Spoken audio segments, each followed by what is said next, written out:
Hey Gaz, tell me why you're making me drive this car today. Our friend Dennis, he has R32 Skyline and he didn't want to pay to get the clutch replaced, so he went on Facebook And bought a car instead. Yeah, found the biggest heap of, you know what, for $1,200 and said, you know what, I'm in.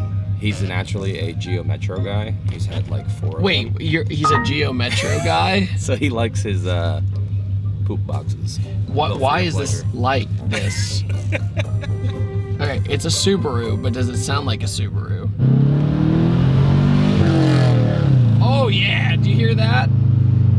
Take that, Ringlands. All right, look, things don't always go according to plan. I originally was going to drive this absolutely beautiful 240Z, but unfortunately it had some mechanical issues. So out in the corner, in the back of my friend Gaz's shop, was this Subaru XT. And he said, David, you're not gonna believe this, but this is the greatest beater car of all time. So without much convincing, I set up my cameras, got in this Subaru XT, and saw what it was all about. With a naturally aspirated boxer engine and basically no exhaust, this thing sounds like the biggest knockoff WRX of all time.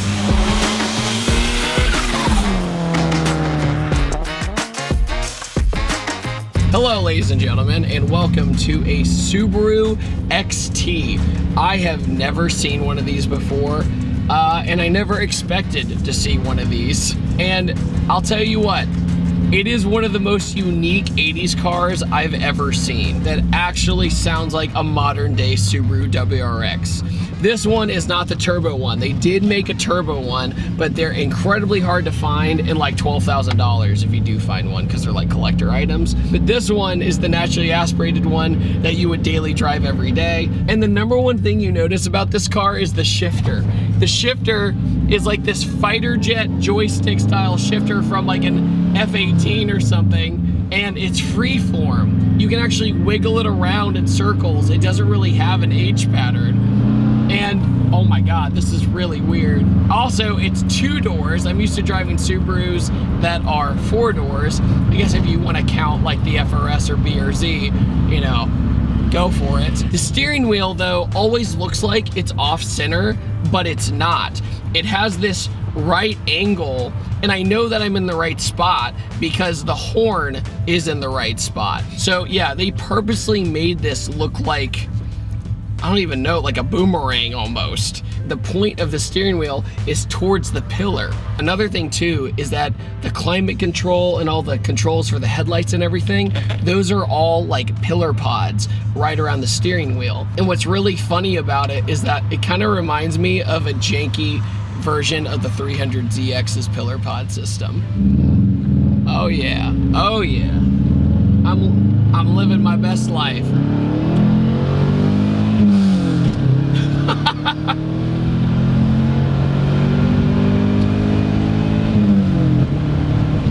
Yeah, buddy.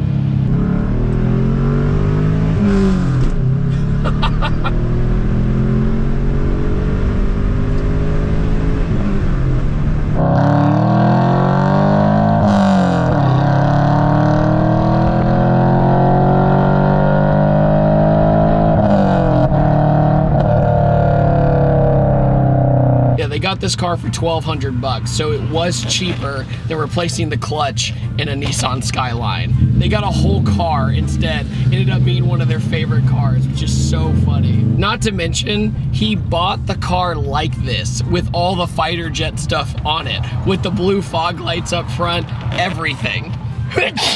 My allergies in this thing, it's probably been sitting forever.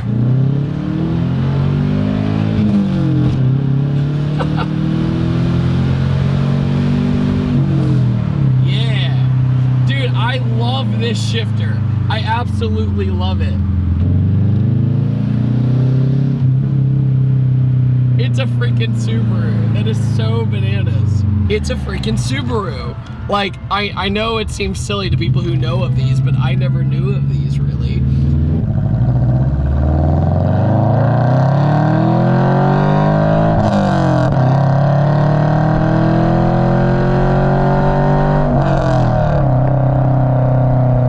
Also, the door cards, it's like all empty space right here, but all the power windows and all that stuff are on this slant. Everything is very angular on this. Everything has hard edges. There's no like curvy, serene parts of this car. Everything is like a Lego set. Just hard, harsh angles on it. Also, the seats are very 80s, but these cloth seats, they've held up pretty good. For how much this car has been beaten on, it's still in pretty good shape. I'm surprised. Oh yeah. Here we go, here we go.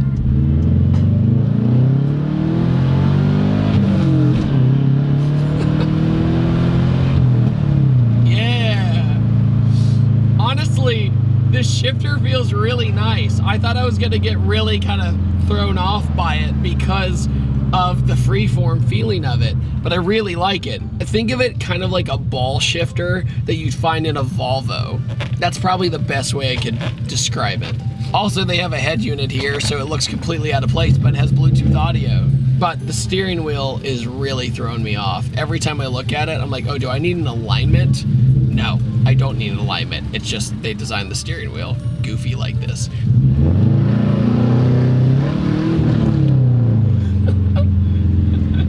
Also, the rear end of the car, I absolutely love how it just drops off completely out of nowhere.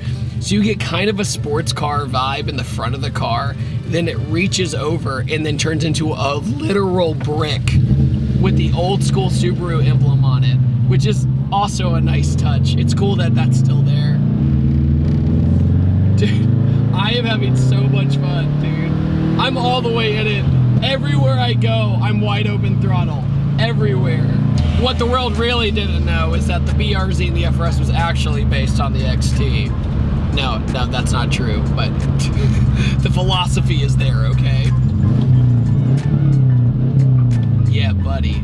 Race me, bro. Try me. But the Boxer engine in this is pretty bulletproof. This is still the original Boxer engine in it. I think this is where Subaru got the reputation of being reliable with their, at least their naturally aspirated ones.